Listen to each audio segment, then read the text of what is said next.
নমস্কার অপু, কোথা থেকে বলছো বলো? আমি বাংলাদেশ চট্টগ্রাম থেকে বলতেছি।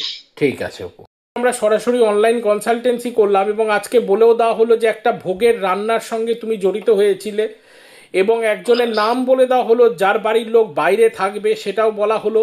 এবং তোমার বাবার হেলথের অবস্থা খুব খারাপ, অলরেডি 15 তারিখ এপ্রিলের পর্যন্ত আমি দেখতে পাচ্ছি যে খুব নেগেটিভ রয়েছে।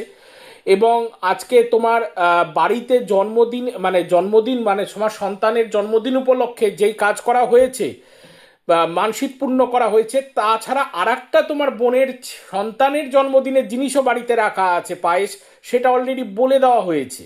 সমস্ত ঘটনা অপু মিলল কিনা? একদম সত্যি করেছি, একদম সত্যি, এখানে আর বলার কিছু পক্ষে থাকে না। ঠিক ঠিক ঠিক ঠিক। তোমরা ঠিক আছে অপু, অপু তুমি সম্পূর্ণ স্যাটিসফাই তো অপু? একদম স্যাটিসফাই করেছি। ঠিক ঠিক আছে অপু, ভালো থাকো, আনন্দে থাকো এবং সুখে থাকো।